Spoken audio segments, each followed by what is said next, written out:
The blast isn't what kills you. You survive the flash, you seal the heavy steel hatch, you turn the lock. You think you have won the lottery of existence because you are on the inside and the fire is on the outside, but right now 3 feet of reinforced concrete are conspiring to crush your lungs. The air is turning into acid in your throat. Your own breath is a slow-acting poison filling the room like invisible water. You built a tomb and called it safety. I am going to show you why your expensive underground fortress is actually a biological weapon, and exactly how physics will betray you in the dark unless you rewrite the rules of survival right now. The Mathematics of Suffocation. You are currently sitting in a sealed box, and you are failing to understand the gas dynamics of your own respiration. The most immediate threat to your life is not the radiation outside, but the metabolic exhaust coming out of your nose. Every single minute, you exhale approximately 200 milliliters of carbon dioxide. In the open world, this dissipates instantly, but in your sealed bunker, the laws of thermodynamics turn against you. This gas does not vanish, it accumulates. It compounds like a predatory interest rate on a debt you cannot pay.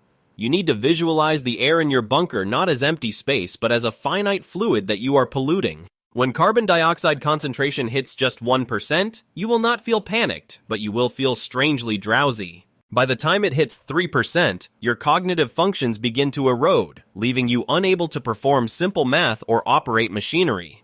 At 5%, your brainstem struggles to regulate breathing, and at 8%, you are dead within the hour. This lethal accumulation happens much faster than you anticipate because of the physics of gas density.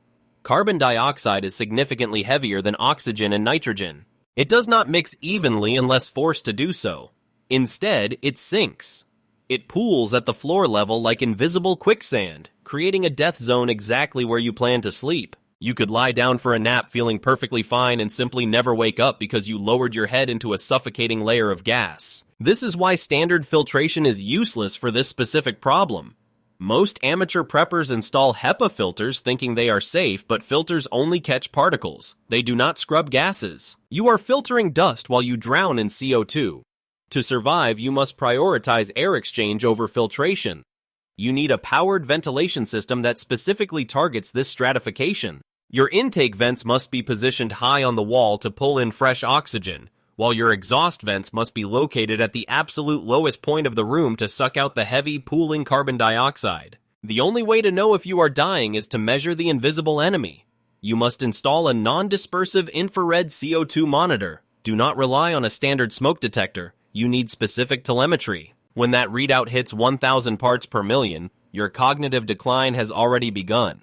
At 5,000 parts per million, you are in a toxicity crisis. Without this data, you are just guessing, and in a sealed system, guessing is a terminal error. You must also understand the inverse of this equation, which is oxygen depletion, scientifically known as hypoxia. An adult human consumes roughly 550 liters of pure oxygen every single day. In a standard bunker of 1,000 cubic feet, 4 people will reduce the oxygen levels from 21% to below 19% in under 48 hours. Your body will try to compensate as your heart rate spikes and your breathing accelerates, but eventually, the biology fails. Below 10% oxygen, you die in minutes. Your bunker is a gas chamber you built yourself, but while you are worrying about the air, the walls themselves are starting to sweat poison.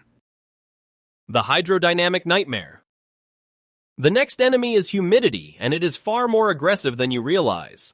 Underground spaces are naturally damp because the surrounding soil is almost always at 100% saturation. Groundwater is constantly pushing against your concrete shell with immense hydrostatic pressure, and concrete is porous. It wicks moisture through capillary action. Even if your waterproofing holds, you are a walking humidifier. Every breath you exhale adds water vapor to the microclimate. In a sealed environment, relative humidity climbs vertically. Once it crosses the 60% threshold, you have triggered a biological bloom.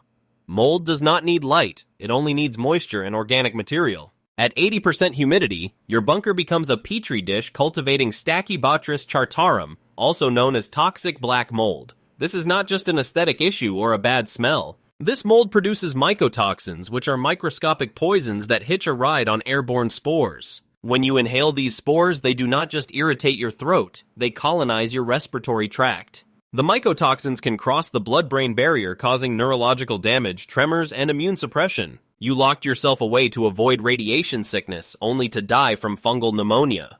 To combat this, you must control humidity with the same religious fervor you apply to security. You need commercial-grade dehumidifiers running constantly to keep the relative humidity strictly below 50%. If you see condensation forming on the cold steel walls, you have already lost control of the environment. You must wipe down every surface with a bleach solution weekly because mold feeds on organic materials like the cardboard boxes of your food supply, the fabric of your clothes, and the paper of your emergency documents. Furthermore, your food storage is at risk. You must use Mylar bags with oxygen absorbers for everything. If moisture gets into your grain or beans, it breeds bacteria that produce botulism toxin, one of the most lethal substances known to man. A single microscopic breach in a bag can turn a year's supply of food into a cache of poison. You must rotate your supplies quarterly and inspect them for any signs of bloating or discoloration. If you find mold on food, do not try to scrape it off. The mycelium, the root structure of the mold, has likely penetrated the entire batch. Discard it immediately. Do not smell it, as a deep inhalation of concentrated spores from a moldy bag can cause immediate respiratory failure. You are fighting a war on a microscopic level, but while you scrub the walls, a silent killer is waiting in your power supply. The carbon monoxide trap. Energy is life, but the way you generate it is likely death. You have stockpiled diesel generators, battery banks, and propane heaters thinking power is merely a logistical problem. It is actually a chemical hazard. The combustion of fossil fuels produces carbon monoxide, a gas that is odorless, colorless, and tasteless. Its lethality lies in its molecular affinity. Carbon monoxide binds to the hemoglobin in your red blood cells 200 times more effectively than oxygen. It essentially hacks your circulatory system, hijacking the transport vehicles that are supposed to carry oxygen to your brain. Once CO binds to your hemoglobin, it refuses to let go. You effectively suffocate on a cellular level even if your lungs are full of air. The danger profile is extreme. At concentrations as low as 400 parts per million, you will be unconscious in 2 hours. At 1600 parts per million, you are dead in 15 minutes. The terrifying reality of carbon monoxide poisoning is that it is painless. You do not choke or gasp. You simply feel tired.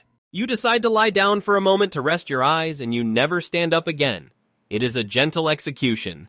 To prevent this, you must never, under any circumstances, run a combustion generator inside the bunker.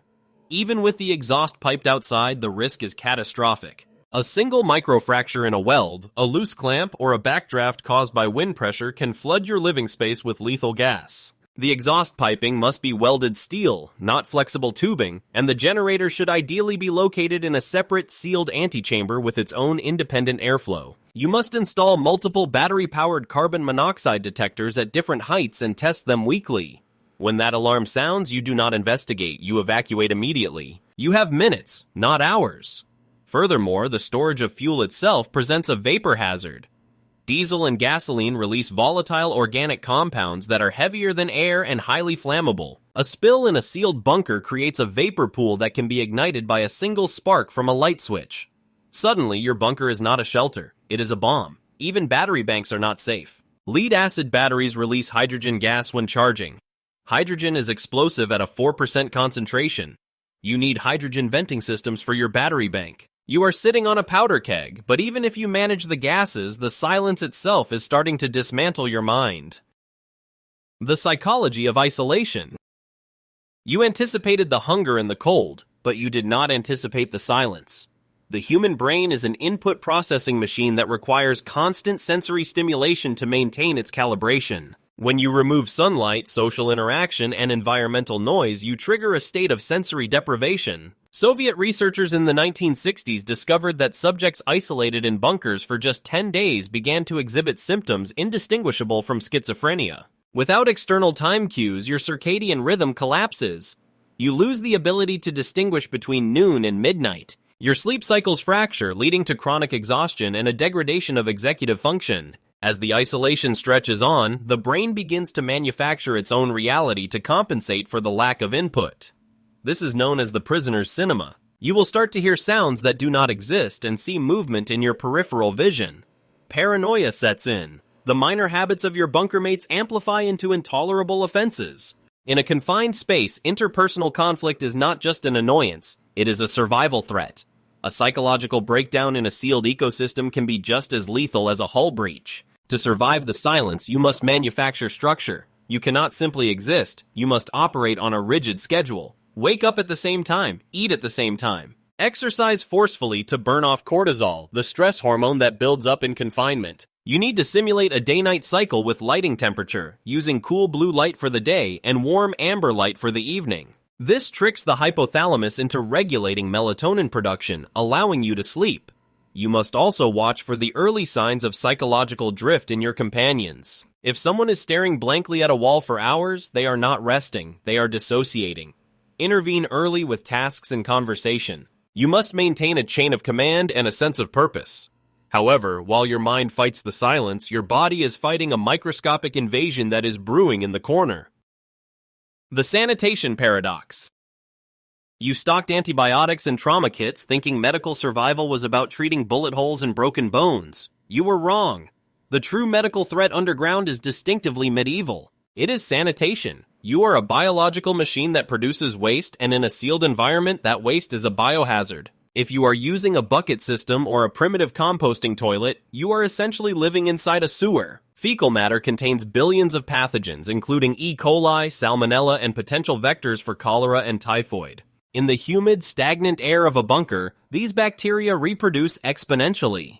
The fecal-oral route of transmission becomes a near certainty without hospital-grade hygiene protocols. A minor scratch that you would ignore on the surface becomes a death sentence underground. The high humidity keeps wounds moist, preventing scabs from forming and creating a perfect gateway for infection. Staphylococcus bacteria, which live harmlessly on your skin, can enter the bloodstream through a minor cut and cause sepsis. Sepsis is a cascade of inflammation where your immune system attacks your own organs.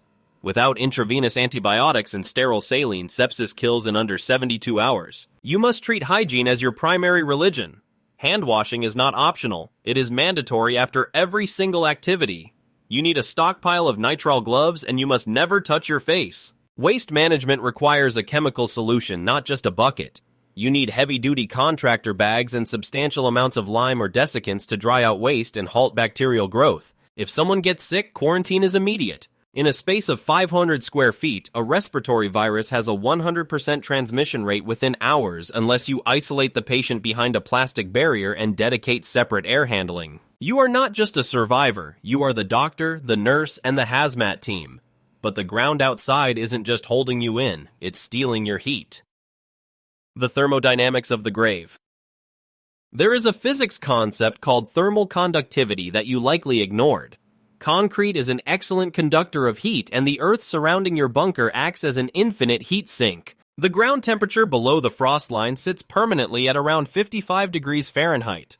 This sounds manageable until you realize that your body temperature is 98 degrees. The laws of thermodynamics dictate that heat always moves from a warmer object to a cooler one. The massive thermal mass of the Earth is constantly sucking the heat out of your bunker walls, and by extension, out of you. You are constantly radiating infrared energy into the concrete. Without adequate insulation, you will experience a phenomenon known as cold soaking. The walls will feel like blocks of ice, and the air temperature will plummet. You will burn calories at an accelerated rate just to maintain homeostasis. Shivering consumes immense amounts of energy, depletion your food stores twice as fast as you calculated. This is the calorie trap. If you planned for 2,000 calories a day, you might actually need 4,000 just to stay warm. Hypothermia in a bunker is insidious. It slows your reaction time and clouds your judgment, making you more likely to make fatal mistakes with your air filtration or generator. To combat this, you must decouple your living space from the concrete shell. You need a thermal break. Layers of closed-cell foam insulation between you and the cold, hard earth. You must wear layers of wool or synthetic fibers that trap body heat, even when you sleep. You need to view your body heat as a precious resource that the earth is trying to steal. But there is one final threat, one that turns your water supply against you. The water filtration fallacy. You have stored water barrels, or perhaps you have a well pump. But water sitting in a static tank for months develops a biofilm, a slimy layer of bacterial colonies that clings to the sides of the container. Even if the water was sterile when you put it in, entropy guarantees it won't stay that way. Furthermore, if you are relying on filtering groundwater after a nuclear event, you have to understand the size of the threat. Most filters are rated in microns. Bacteria are roughly nearly 1 micron. Viruses are 0.1 microns. but dissolved radioactive isotopes like cesium-137 and strontium-90 are atomic in scale. No standard camping filter will stop them. If you drink water contaminated with fallout, you are ingesting alpha and beta emitters. These particles are relatively harmless outside the body because your skin blocks them, but once they are inside your gut, they bombard your soft tissue with ionizing radiation from point-blank range. This causes cellular mutation and rapid organ failure. To survive this, you cannot just filter, you must purify. Reverse osmosis is the gold standard because it forces water through a membrane so tight that only water molecules can pass. However, reverse osmosis wastes 4 gallons of water for every 1 gallon it produces. Do you have the supply for that? Alternatively, you can use distillation, boiling water and collecting the steam. This removes heavy metals and isotopes, but it requires immense amounts of fuel, which brings us back to the heat and carbon monoxide problems. You need a multi-stage strategy. Sediment pre-filters to save your expensive membranes, activated carbon to remove chemicals, and finally reverse osmosis or distillation for radiological purity. If you simply drink through a life straw, you might as well drink from a puddle in the wasteland. The verdict of physics. Your bunker is not a fortress. It is a complex life support system, akin to a submarine or a space station. And like any complex system, it requires maintenance, redundancy, testing, and expertise. Without these, it is just a concrete coffin with a heavy door. The collapse of society won't kill you. Your ignorance will. You have 3 options right now. 1. You build a bunker that actually adheres to the laws of physics. You engineer the ventilation, you insulate the thermal mass, you calculate the gas exchange, and you train for the psychological crushing weight of isolation. You treat it like a science project, not a hole in the ground. Option 2. You accept that underground survival is infinitely harder than you thought, and you prepare for surface strategies instead, focusing on mobility and adaptability rather than static defense. Or option 3, you do nothing. You buy the cheap gear, you trust the marketing, and you seal yourself in when the time comes. You hope the air lasts longer than your optimism. The people who die will be the ones who hoped. The people who live will be the ones who prepared. They trusted the walls to save them. You will trust the science. They died in the dark, confused and gasping. You won't. Now, I want to know your strategy. Are you digging in or are you bugging out? Drop your survival plan in the comments below. The most detailed physics-compliant plan gets pinned. Class dismissed.